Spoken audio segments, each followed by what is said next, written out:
২০২৪ সালের আগস্ট মাস থেকে ইউনূস যে নৈরাজ্য শুরু করেছেন, ২০২৫ সাল পর্যন্ত তিনি প্রায় ৪৯৬ জন সাংবাদিককে হয়রানি করেছেন, ২৬৬ জন সাংবাদিককে হত্যা মামলার আসামি করেছেন। এরপরে অসংখ্য সাংবাদিককে হত্যা করা হয়েছে। তাই স্বাভাবিকভাবে এখন মানুষের মনে প্রশ্ন জাগে যে ইউনূসের এই নৈরাজ্য, এই হত্যা, এসব থামবে কিভাবে?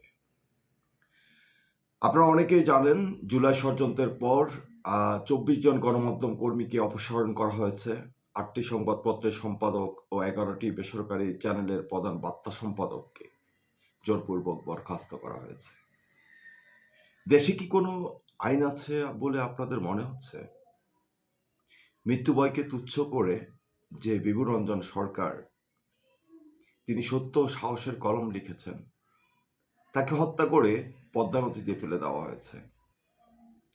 কিছুদিন আগে আপনারা দেখেছেন শুধু একজন আসাদুজ্জামান তুহিন, যিনি জুলাই যোদ্ধাদের চাঁদাবাজির সত্য প্রকাশ করেছেন, সেজন্য তাকে গলা কেটে হত্যা করা হয়েছে।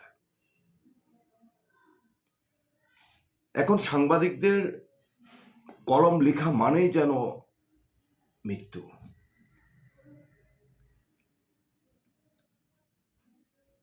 ইউনূস যে শুধু বাংলাদেশে সাংবাদিকদেরকে হত্যা করছেন, নির্যাতন করছেন তাই শুধু নয়, একজন আইনজীবী ব্যারিস্টার তুরিন আফরোজ, তার পুরো শরীরে সিগারেট দিয়ে সেক দেওয়া হয়েছে এবং তাকে অন্যায়ভাবে জেলে ঢুকিয়ে দেওয়া হয়েছে। ইউনূস বাংলাদেশের রাজনীতিবিদদেরকেও হত্যা করেছেন। আওয়ামী লীগের বর্ষীয়ান রাজনীতিবিদ আমির হোসেন আমর প্রত্যেকটা বাড়িতে লুটপাট করা হয়েছে। এছাড়া অসংখ্য নেতা কর্মীর বাড়িতে লুটপাট করা হয়েছে। যে দেশে গণভবনের মতো একটা ভবন লুটপাট করা হয়, যে দেশে জাতির পিতার ভাস্কর্য ভাঙা হয়, ধানমন্ডি ৩২ নম্বরে আগুন দেওয়া হয়, সেখানে আমার মনে হয় না যে বাংলাদেশের কোনো মানুষ আসলে নিরাপদে আছে।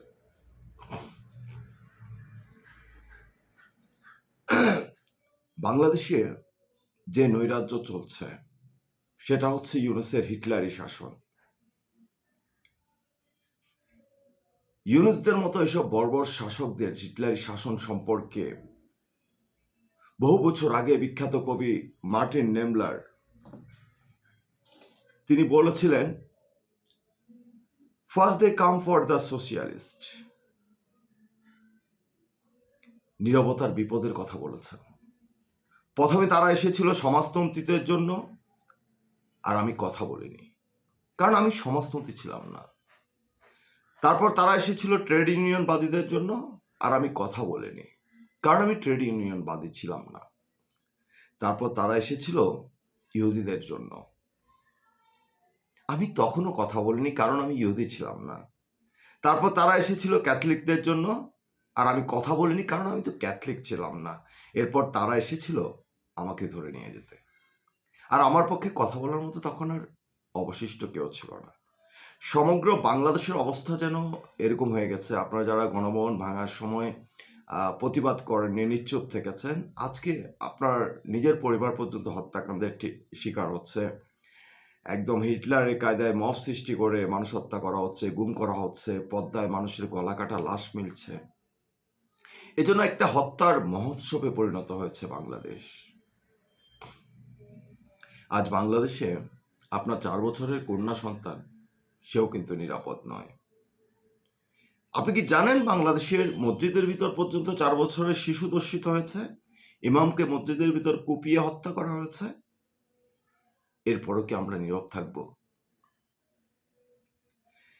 আমাদের একজন বিভু রঞ্জন সরকার ছিলেন, যিনি দৈনিক আজাদ, দৈনিক মাতৃভূমি, সাপ্তাহিক একতা, সাপ্তাহিক মৃদুভীষণ সহ বিভিন্ন পত্রিকায় কাজ করেছেন। তিনি একটি লেখা লিখেছিলেন, সত্য উচ্চারণ, শেখ হাসিনাকে হেলিকপ্টার ভাড়া করে গোপনে পালিয়েছেন। উনি যে গোপনে পালাননি, সেনাবাহিনী ওনাকে পালাতে সহায়তা করেছে। এছাড়া উনি আরেকটা কথা বলেছিলেন, হাসিনা পুলিশ না হয় ছাত্র জনতাকে হত্যা করলো, কিন্তু পুলিশ হত্যা করলো কারা? এই প্রশ্নগুলোর কারণে তার লাশটা মেঘনা নদীতে মিলেছে।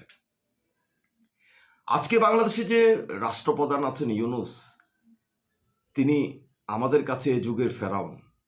সে তথাকথিত জুলাই ঘোষণাপত্রের নামে বাংলাদেশে যে প্রায় ৩,৫০০-এর অধিক পুলিশ হত্যা করা হয়েছে, তাদের হত্যাকাণ্ডকে বৈধতা দিয়েছিল। আপনি কি বুঝতে পারছেন ইউনূস কাকে অনুসরণ করছে?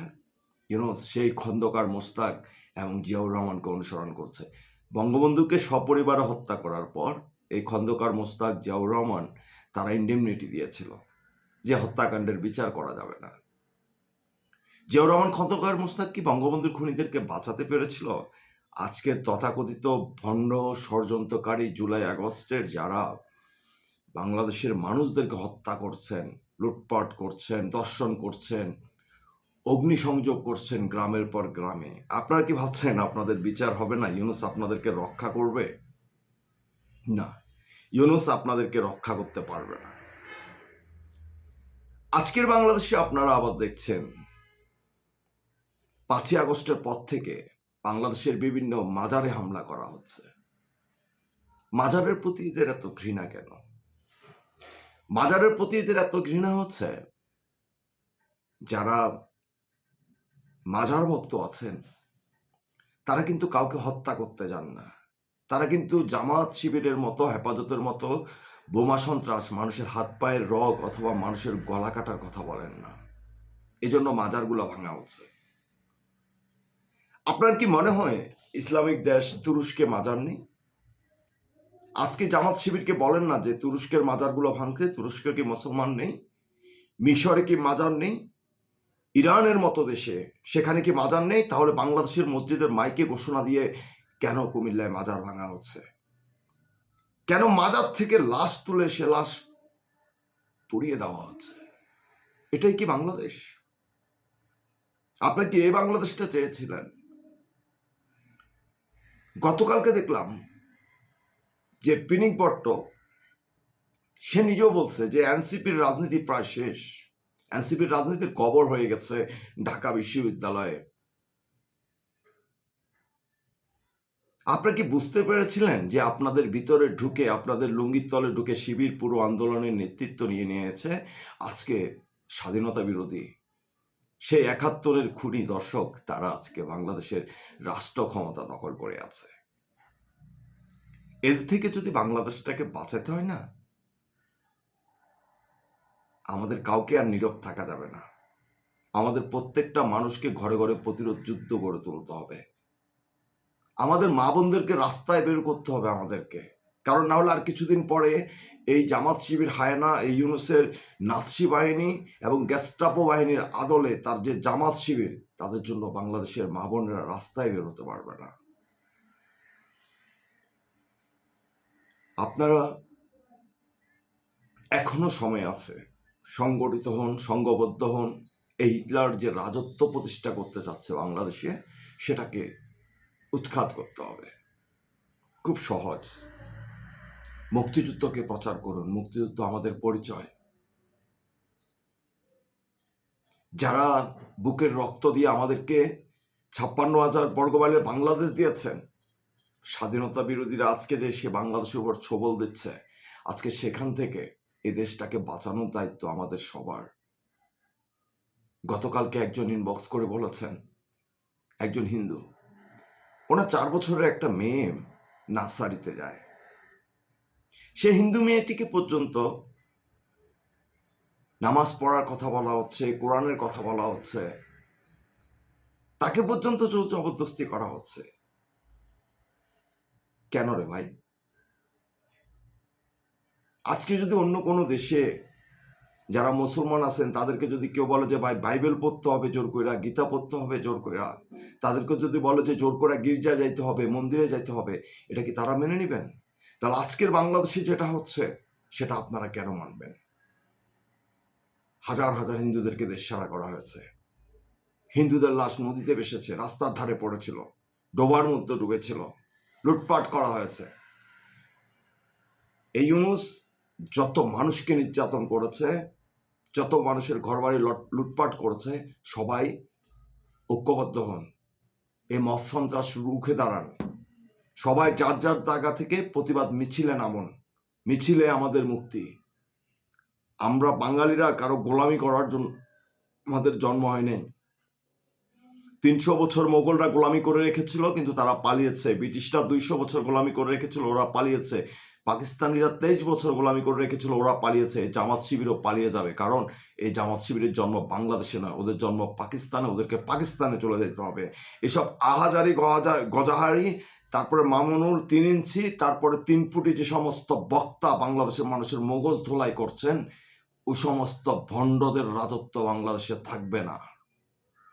কারণ যেদিন থেকে বাংলাদেশের মানুষ তারা কোরআন বাংলায় পড়া শুরু করবে, তারা কোরআনের বাংলা অর্থ বুঝবে, হাদিস বুঝবে, সেদিন থেকে তারা বুঝবে যে এসব ভণ্ডরা কিভাবে ধর্মের নামে ধান্দাবাজি করে মানুষের পকেটের টাকা নিজেদের পকেটে ঢুকাচ্ছে, কিভাবে মসজিদ মাদ্রাসার নামে ধান্দাবাজি করে নিজেরা আরামাইশি জীবনযাপন করছে, বিলাসী জীবনযাপন করছে। এসব ভণ্ডদের বিরুদ্ধে জেগে উঠুন। জামাত ইসলামকে কবর রচিত করতে না পারলে এই বাংলাদেশে কোনোদিন শান্তি আসবে না, এই বাংলাদেশ কোনোদিন উন্নত হইতে পারবে না। আর যদি জামাত ইসলাম যেতে যায়, তাহলে বাংলাদেশ হয়ে যাবে আফগানিস্তান, পাকিস্তান, সিরিয়া, লিবিয়া। লিবিয়ার যে সিট্টে ভূতের শহর আছে, ঢাকা পরিণত হবে ভূতের শহরে। দেশ আপনার, সিদ্ধান্ত আপনার।